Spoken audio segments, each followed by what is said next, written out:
Dear students, जैसा कि last class में हम लोगों ने डिस्कस किया था लॉ ऑफ एविडेंस में सेक्शन 1 एंड सेक्शन 3। सेक्शन 1 में मैंने आपको एक्ट का नाम, उसका कमेंसमेंट और कहाँ वो जो है लागू होता है, कहाँ लागू नहीं होती, चीज़ें डिस्कस की थी। सेक्शन 3 हम लोग डिस्कस कर रहे थे लॉ ऑफ एविडेंस एक्ट में, जिसमें मैंने आपको बताया था कि सेक्शन 3 जो है वो आपका इंटरप्रिटेशन क्लॉज है, निर्वचन खंड है, और मैंने बताया था बहुत ही महत्वपूर्ण होता है किसी भी अधिनियम में। शुरुआत में जनरली सेक्शन 2 या सेक्शन 3 में ये चीज़ें दी रहती हैं, और इसमें मैंने आपको बताया था कि ये जो है निर्वचन खंड के नाम से भी होता है, परिभाषा खंड के नाम से भी होता है। और मैंने इसका महत्व बताया था कि जो भी एक्ट में कठिन शब्द होते हैं, जो टेक्निकल वर्ड होते हैं, उन्हें शुरुआत में ही यहाँ पर बता दिया जाता है, और यहाँ पर जो अर्थ बताया जाएगा इस सेक्शन के अंतर्गत जिन जिन शब्दों का, वही अर्थ जो है हम पूरे अधिनियम में जहाँ कहीं शब्द आएंगे यही अर्थ हम हर जगह पर लेंगे। तो इसमें मैंने आपको सबसे पहले डेफिनेशन जो बताई थी सेक्शन 3 में, वो बताई थी मैंने आपकी कोर्ट की, न्यायालय की, जिसमें मैंने आपको बताया था कि न्यायालय में कौन शामिल है कौन शामिल नहीं है। उसमें मैंने आपको बताया था न्यायालय के अंतर्गत सभी मजिस्ट्रेट, सभी न्यायाधीश और साक्ष्य लेने के लिए प्राधिकृत सभी व्यक्ति आते हैं, सिवाय मध्यस्थ को छोड़कर। मतलब मध्यस्थ जो है न्यायालय शब्द की परिभाषा में नहीं आता। दूसरी डेफिनेशन जो है सेक्शन 3 में जो आपकी दी हुई है, आपकी फैक्ट की दी हुई है, जिसे हम बोलते हैं तथ्य। तथ्य की परिभाषा यहाँ पर दी हुई है, ये समझना बहुत महत्वपूर्ण है तथ्य की परिभाषा को, क्योंकि जब बात आती है, अच्छा एक चीज और मैं आपको बता दूं, जैसे सेक्शन 3 जो है, यहाँ पर आपके लिए आसानी होगी, अगर कोई भी डेफिनेशन आपसे पूछी जाती है, कोई भी शब्द आपसे पूछा जाता है 4 नंबर में लिखने के लिए, तो आपको केवल इतना याद रखना है, सेक्शन 3 में ये डेफिनेशंस दी हुई हैं। सेक्शन 3 जो है क्लॉज में डिवाइड नहीं है, जैसे सेक्शन 3 क्लॉज 1 2 3 4 में अगर डिवाइड होता तो आपको थोड़ा सा याद करने में परेशानी होती कि कौन सा शब्द कहाँ पर परिभाषित है। जैसे कि आपने फर्स्ट सेमेस्टर में या सेकंड सेमेस्टर में लॉ ऑफ कॉन्ट्रैक्ट पढ़ा था, तो उसमें जैसे डेफिनेशन जो दी हुई थी सेक्शन 2 में दी हुई हैं, तो सेक्शन 2 में जो डेफिनेशन दी हुई थी उसमें जैसे प्रपोजल की डेफिनेशन 2A में दी हुई थी, संविदा कॉन्ट्रैक्ट की परिभाषा सेक्शन 2H में दी हुई थी। तो यहाँ पर ऐसा कोई क्रम नहीं है सेक्शन 3 में, जो शब्द दिए हुए हैं बिना किसी नंबरिंग के हैं, बिना किसी क्रम के हैं। तो आप केवल इस तरह से लिख सकते हैं, Indian evidence act according to section 3, ABC कुछ है नहीं, तो आपको आसानी रहेगी याद करने में। तो यहाँ पर दूसरी जो परिभाषा इसमें दी हुई है, फैक्ट की दी हुई है, तथ्य की परिभाषा दी हुई है। तथ्य की परिभाषा बहुत इंपॉर्टेंट है हमारे लिए, इसे समझना बहुत जरूरी है, क्योंकि जब हम साक्ष्य की बात करते हैं तो न्यायालय के समक्ष जब हम अपनी बात को रखते हैं, तो उसे हम लोग साबित करने की कोशिश करते हैं कि जो हम कह रहे हैं वो सही कह रहे हैं। तो ये उस समय संभव नहीं होता है कि आप जो है, जो घटना हो चुकी है पहले, उसको न्यायालय के समक्ष जो है उसका लाइव टेलीकास्ट कर दे, उसे सचित्र उसका वहाँ पर डिस्क्रिप्शन कर दे, ऐसा पॉसिबल नहीं होता है। तो ऐसी स्थिति में आप अपनी बात जो रख रहे हैं सही या गलत है, ये कैसे आप रखेंगे, तो तथ्यों के माध्यम से आप अपनी बात को न्यायालय के समक्ष रख सकते हैं। तथ्य आप इन जनरल भाषा में आप समझ लीजिए, सामान्य भाषा में समझ लीजिए, जैसे कोई भी कहानी बनती है तथ्यों से मिलकर बनती है। जैसे फॉर एग्जांपल मैंने क्लास में भी समझाया कि आप जो है सुबह उठे हैं, उठने के बाद आपके डेली रूटीन के जो कार्य हैं वो आपने किए, उसके बाद आप तैयार हुए और उसके बाद आप कॉलेज आए, आप क्लास में पढ़ रहे हैं। तो यहाँ पर देखिए एक स्टोरी हो गई जो कि विभिन्न तथ्यों से मिलकर बनी है। जैसे मैंने आपको कहा आप सुबह उठे 6 बजे, ये एक फैक्ट है, एक तथ्य है। फिर उसके बाद आप अपने डेली कार्यों से निवृत्त हुए, ये दूसरा फैक्ट है। तीसरा, उसके बाद आपने नाश्ता किया, उसके बाद आप कॉलेज आए, नाश्ता करना एक अलग फैक्ट है, कॉलेज आए ये भी एक फैक्ट है। कॉलेज में पहली क्लास किसकी हुई या जिसकी भी हुई ये क्लास, ये एक अलग फैक्ट है। तो इन सभी फैक्ट को हम मिला देते हैं तो कहानी बन जाती है आपकी। हम सुबह उठे, हमने नाश्ता किया, डेली काम से निवृत्त हुए, कॉलेज आए, फिर हमने ओमेन सर की क्लास पढ़ी, तो अपने कई सारे तथ्य एक साथ मिला दिए और एक कहानी तैयार हो गई। तो यहाँ पर जो है लॉ ऑफ एविडेंस एक्ट में जो भी बात आप कहते हैं वो जो है आपको तथ्यों के माध्यम से ही रखनी होती है, फैक्ट्स के माध्यम से ही रखनी होती है। तो फैक्ट में कौन कौन सी चीज़ें आती है जान लेना जरूरी है, क्योंकि जो भी बातें आप रखेंगे, जो भी फैक्ट आप जो भी आप बात रखना चाहते हैं, फैक्ट्स के माध्यम से न्यायालय के समक्ष रखेंगे। तो फैक्ट की जो परिभाषा यहाँ पर जो दी हुई है सब लोग बाद में देखेंगे सेक्शन 3 में। पहले हम लोग समझ लेते हैं फैक्ट है क्या और ये कितने तरह का होता है। तो हम लोग अपनी लैंग्वेज में समझते हैं जो फैक्ट जो है, तथ्य जो है, ये 2 भागों में आपका बटा हुआ है। अभी हम डेफिनेशन नहीं देखेंगे, डेफिनेशन बाद में देखेंगे, पहले हम देखेंगे फैक्ट जो है ये 2 भागों में बटा हुआ है। एक होता है आपका फिजिकल फैक्ट, दूसरा आपका होता है मेंटल फैक्ट। एक आपका बोलते हैं भौतिक तथ्य, दूसरा आपका बोलते हैं मानसिक तथ्य। तो यहाँ पर बात आती है कि न्यायालय के समक्ष जो आप तथ्य रखेंगे वो कितने तरह के हो सकते हैं। या तो वो तथ्य भौतिक तथ्य होंगे, या वो जो है आपका मानसिक तथ्य होंगे। आप किसी बात को साबित करना चाहते हैं या किसी बात को ना साबित करना चाहते हैं, प्रूफ करना चाहते हैं, डिस्प्रूव करना चाहते हैं, तो आप ये दो तरह के फैक्ट जो है कोर्ट के सामने रखते हैं। दो तरह की बातें आप न्यायालय के समक्ष रखेंगे, या तो भौतिक तथ्य न्यायालय के समक्ष रखेंगे या मानसिक तथ्य आप न्यायालय के समक्ष रखेंगे। तो अब अगला प्रश्न है कि भौतिक तथ्य क्या है, फिजिकल फैक्ट क्या है। हमने आपको बताया फैक्ट दो तरह के हैं, फिजिकल और मेंटल। तो फिजिकल फैक्ट कौन कौन से फैक्ट होंगे, इसमें कौन कौन से फैक्ट आएंगे। जैसे मैंने आपको बताया कि जो फिजिकल फैक्ट जो है, फिजिकल फैक्ट वो फैक्ट होते हैं जो कि हम अपने सेंसेस से परसीव करते हैं। जो भी बातें, जो भी चीज़ें हम अपने इंद्रियों से प्राप्त करते हैं, वो सभी तथ्य जो है आपका फिजिकल फैक्ट है, वो आपका भौतिक तथ्य है। जैसे आप मुझे इस समय वीडियो पर देख रहे हैं, तो आप मुझे देख कैसे रहे हैं, अपनी आंखों के माध्यम से देख रहे हैं। सेंसेस, इंद्रिय आप समझते हैं ना, जिससे चीज़ें हम महसूस कर सकते हैं, देख सकते हैं। हमारे 5 सेंसेस हैं, आँख, नाक, कान, मुंह, जीभ, स्किन, ये सब क्या सेंसेस हमारी इंद्रियां हैं। तो इन इंद्रियों के द्वारा जो भी हम ग्रहण करेंगे, जो भी हम समझेंगे, वो सभी जो है तथ्य जो है आपका भौतिक तथ्य कहलाएंगे। जैसे आप आंखों से मुझे देख रहे हैं, तो देखा जाना किस तरह का फैक्ट होगा, इट इज फिजिकल फैक्ट, ये भौतिक तथ्य है, क्योंकि हम इसे आंखों के द्वारा ग्रहण करें। आप मुझे सुन रहे हैं कानों से, ये भी एक इंद्रिय है, तो ये कैसा फैक्ट होगा, आपके द्वारा मुझे सुना जाना, ये भी आपका फिजिकल फैक्ट है। कोई चीज़ ब्लास्ट होती है, आपने सुना लेकिन आपने देखा नहीं, आवाज़ आप तक आई, इट इज़ फिजिकल फैक्ट, क्योंकि आपने कानों से सुना। हो सकता है कोई चीज़ छिटक कर आपके स्किन पर लगे, आपको महसूस हुआ, कुछ लगा हमको, तो ये क्या है, किसी चीज़ का आपकी स्किन को लगना, आपकी बॉडी को लगना, आपने महसूस किया, ये भी एक सेंसेस है, ये भी एक इंद्रिय है, इससे आपने ग्रहण किए वो चीज़, तो ये क्या है आपका फिजिकल फैक्ट है।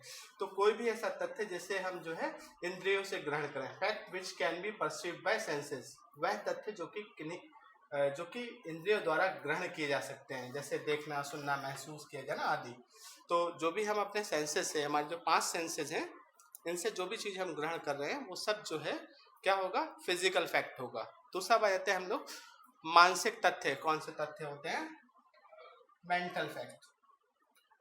Any mental condition of any person, किसी व्यक्ति की जो मानसिक दशा जो होती है, किसी व्यक्ति की जो मेंटल कंडीशन होती है, वो आपका कहलाता है मेंटल फैक्ट। देखिए फिजिकल फैक्ट तो जो है वो देखे जा सकते हैं, सुने जा सकते हैं, उसे महसूस किया जा सकता है, उसका एहसास किया जा सकता है।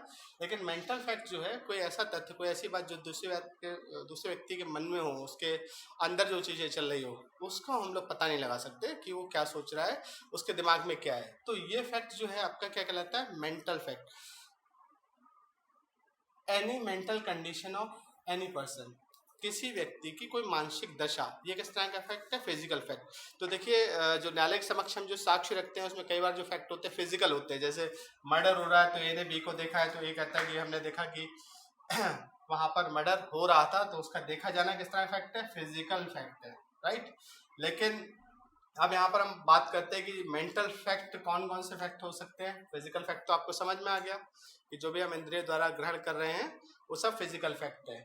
अब मेंटल फैक्ट भी हो सकते हैं, यस, मेंटल फैक्ट भी हो सकते हैं। किसी व्यक्ति की मानसिक दशा, जैसे मान लीजिए किसी व्यक्ति ने किसी को मारा, ठीक है, तो मारा जाना किसी व्यक्ति के द्वारा देखा गया, तो फिजिकल फैक्ट हो गया।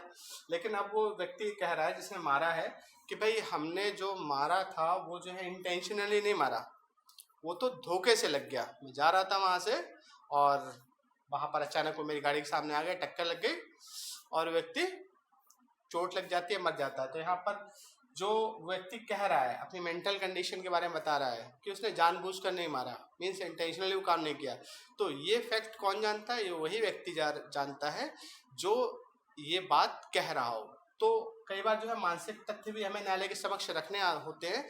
अब यहाँ पर जो ये कह रहा है कि नहीं इन्होंने इंटेंशनली मारा है, जानबूझकर मारा है, तो उसे ये फैक्ट कैसा फैक्ट है, मेंटल फैक्ट है, क्योंकि जिस फैक्ट को रख रहा है वो दूसरे व्यक्ति के मन की बात है कि उसने जानबूझकर मारा है नहीं मारा, और वो कह रहा है कि भाई इसने जो है जानबूझकर मारा है। तो यहाँ पर अपनी बात को प्रूव करने के लिए वो किस तरह के फैक्ट को न्यायालय के समक्ष रखेगा, उस व्यक्ति ने जिसने मारा है उसके मानसिक तथ्य को यहाँ पर वो रखेगा कि इसने इंटेंशनली मारा है।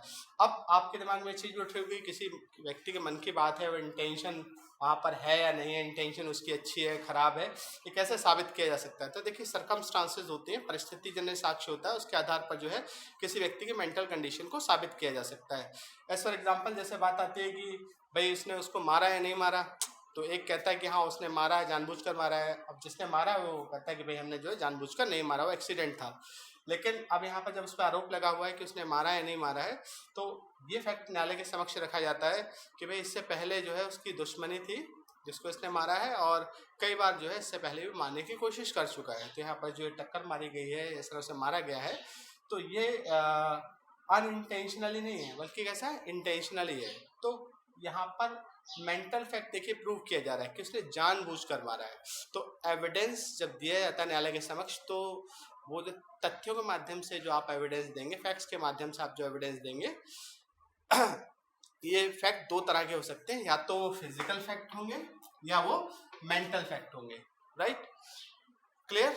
मानसिक दशा किसी व्यक्ति की है तो मेंटल फैक्ट है, और अगर कोई भी हम अपने इंद्रियों द्वारा कोई भी चीज़ हमें पता चल रही है, हम सुन रहे हैं, हम देख रहे हैं, स्किन से महसूस कर रहे हैं, जीभ से हमें स्वाद पता चल रहा है, नाक से हमें एहसास होता है, तो ये सब जो आपका फिजिकल फैक्ट होगा। ये तो नॉर्मल मैंने अपने शब्दों में समझाया कि फैक्ट क्या है। अगर आप इसे भी लिख देंगे तो ये भी सही होगा, लेकिन आपसे डेफिनेशन अगर पूछी जाती है तो डेफिनेशन आप बताएंगे सेक्शन 3 में जो दी हुई है, fact means and includes anything, state of things, और relation of things capable of being perceived by senses. ऐसी कोई वस्तु, वस्तु की अवस्था या वस्तु का संबंध जो कि इंद्रियों द्वारा बोधगम्य हो।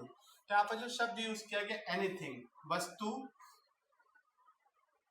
वस्तु की अवस्था, वस्तुओं का संबंध, तो यहाँ पर वस्तु शब्द जो प्रयोग किया गया है केवल जो तथ्य जो है वस्तु तक ही सीमित नहीं है। जो तथ्य जो है वो हर एक ऐसी चीज से जुड़ा हुआ है जो कि साक्ष्य के बारे में बताता हो। तो यहाँ डेफिनेशन जो दी हुई है देखा है, anything, state of thing, relation of thing capable being perceived by the senses. कोई वस्तु, वस्तु का संबंध या वस्तु की अवस्था जो कि इंद्रियों द्वारा बोधगम्य हो। कोई भी ऐसी वस्तु जिसे हम इंद्रियों द्वारा प्राप्त कर सकते हैं, वो क्या होगा, आपका फैक्ट कहलाएगा। दूसरा दे रखा है any mental condition of which any person is conscious. कोई मानसिक दशा जिसका भान किसी व्यक्ति को, अगर किसी व्यक्ति की मानसिक दशा है तो वो क्या होगा, वो भी एक तथ्य होगा। तो तथ्य के बारे में दो चीजें बताई गई हैं कि कोई भी चीज है, कोई भी वस्तु है या वस्तु की कोई अवस्था है, और उस अवस्था का ज्ञान अगर हम इंद्रियों द्वारा हमें हो सकता है, इंद्रियों द्वारा बोधगम्य है कोई भी वस्तु या वस्तुओं की अवस्था या वस्तुओं का संबंध, तो क्या होगा, वो आपका फैक्ट होगा। और दूसरी चीज, मानसिक दशा अगर किसी व्यक्ति की है जिसका ज्ञान उस व्यक्ति को है, जो इस तरह के दिमाग में अपनी बात रखता है, तो वो भी आपका तथ्य कहलाएगा। तो देखिए यहाँ पर ये जो फर्स्ट वाला जो है ये आपका कैटेगरी इसमें आएगा फिजिकल फैक्ट में, है ना, फिजिकल फैक्ट में आएगा, है ना। और ये आपका आएगा मेंटल फैक्ट में। यही से हमने आपको बताया था कि फैक्ट जो है दो तरह के होते हैं, फिजिकल फैक्ट और मेंटल फैक्ट। हालांकि यहाँ लिखा नहीं है, सीधा लिखा हुआ फैक्ट मीन्स एंड इंक्लूड, तथ्य के से विपरीत तो इसके अंतर्गत आता है क्या क्या, कोई वस्तु, वस्तु की अवस्था, वस्तु का संबंध जिसे हम इंद्रिय द्वारा ग्रहण कर सकते हो, वो तथ्य है। दूसरा मानसिक दशा भी जो है तथ्य के अंतर्गत आती है। तो यहाँ पर एनीथिंग जो है शब्द जो दिया हुआ, वस्तु जो शब्द दिया हुआ है, वस्तु शब्द का मतलब ये नहीं केवल वस्तु के रूप में ही हो, इसके अंदर कोई भी चीज हो जो कि साक्षी के तौर पर दी जा सकती है, वो सब जो है आपका थिंग्स के अंदर आएगा। जैसे इसमें एक एग्जांपल दिया हुआ कि कोई टेबल जो है रखी हुई है, उसको कोई व्यक्ति देख रहा है, तो टेबल का रखा होना, उसका देखा जाना क्या है, ये क्या है, ये वस्तु है। और ये किसमें आएगा, इट इज फिजिकल फैक्ट। कई सारी टेबल एक साथ लगी हुई हैं, एक सीक्वेंस में जुड़ी हुई हैं, तो ये क्या हो जाएगा, वस्तु की अवस्था, टेबलों का एक साथ रखा होना और हमारे द्वारा देखा जाना। तो ये भी जो है हम अपने इंद्रियों द्वारा ग्रहण कर रहे हैं, तो वस्तु की अवस्था भी क्या होगा, आपका तथ्य होगा। और ये तथ्य कैसा होगा, फिजिकल फैक्ट होगा। ठीक है, तो यहाँ पर जो डेफिनेशन दी हुई है, डेफिनेशन के बारे में बात करेंगे तो इस तरह से लिख सकते हैं। और अगर आपको डेफिनेशन याद नहीं रहती है तो आप जो मैंने दूसरा आपको बताया हुआ है यहाँ पर कि तथ्य जो है ये दो तरह का है, फिजिकल फैक्ट और मेंटल फैक्ट। फिजिकल फैक्ट वो फैक्ट होते हैं जो कि हम इंद्रिय द्वारा ग्रहण करते हैं, और मेंटल फैक्ट वो फैक्ट होते हैं जो कि किसी व्यक्ति की मानसिक दशा होती है। इंद्रिय आपको पता ही है सारी, आपका आँख है, आपका नाक है, आपका कान है, आपकी स्किन है, आपकी टंग है, आपकी जीभ है, ये सब जो है आपका 5 सेंसेस हैं, उनसे जो भी हम ग्रहण करेंगे सब फिजिकल फैक्ट है। और मेंटल फैक्ट किसी व्यक्ति की मानसिक दशा, उसका इंटेंशन अच्छे से काम कर रहा है या इलविल से काम कर रहा है, गलत भावना के साथ कर रहा है, ये सब जो है आपका फैक्ट के अंतर्गत आएंगे। तो उम्मीद है आप लोगों को समझ में आया होगा वीडियो। नेक्स्ट क्लास में हम फिर जो है दूसरा वीडियो के साथ आएंगे और दूसरा टॉपिक लेकर आएंगे। Thank you.